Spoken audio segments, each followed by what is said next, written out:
Hello everyone, আসসালামু আলাইকুম। Happy bird হোমে আপনাদের সবাইকে স্বাগতম। সো আমি আপনাদেরকে আজকে আমার সেটআপের একটু আপডেট দেখাই।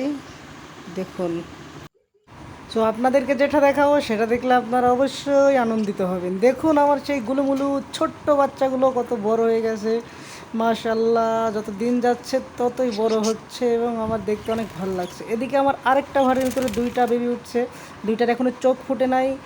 এই যে একটার চোখ ফুটে গেছে, আমি তো ভাবছিলাম ফুটে নাই। এদিকে তিনটার চোখই ফুটে গেছে। ওই একটা পাখির বাচ্চা রেড আই হয়েছে, যেটা আমি খুব খুশি। আমি তো ভাবতেছি ওইটার কালার কি হলুদ হবে না সাদা হবে, আপনারা বলুন। আর এইদিকে বড় ভাই আলাদা রুমে বাস করতেছে, আর তার ছোট দুই ভাই বোন এখানে বাস করতেছে। মানে সে কিন্তু এখন বড়, নিচে যে সাদা বাচ্চাটা দেখলেন সে বড়, এগুলা ছোট।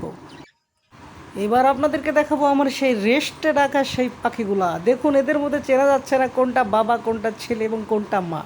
দেখুন ডান সাইডের ওইটাই সেই ছোট্ট বাচ্চাটা, যেটার আপডেট আমি আপনাদেরকে দেখিয়েছি ভিডিওতে। আমি ওদের বাবা মাকে রেস্টে রাখছি। এই যে বাম পাশেরটা ওদের বাবা, মাঝখানেরটা বাপ এবং ওই পাশেরটা ছিল ছেলে। সো এইখানে আমাদের সেই লক্ষ্মী পাখিগুলো আছে। সো বাচ্চাগুলো একটু দেখার ট্রাই করি। ওই দেখুন বাচ্চাগুলা, ওর মা কি সুন্দর করে ওদেরকে রেখেছে। অলমোস্ট ওদের ফেদার ওঠা শুরু করছে, আলহামদুলিল্লাহ। তারপর আমি ওদের একটু খানাপিনার ব্যবস্থা করেছি, দেখি ওরা কেমন খাচ্ছে।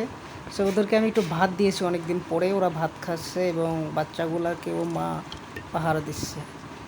ভাত খাওয়ানোটা পাখির জন্য অনেক উপকারী একটা জিনিস। তাড়াতাড়ি বাচ্চা বড় হবে এবং ওদের গ্রোথ অনেক ভালো হবে।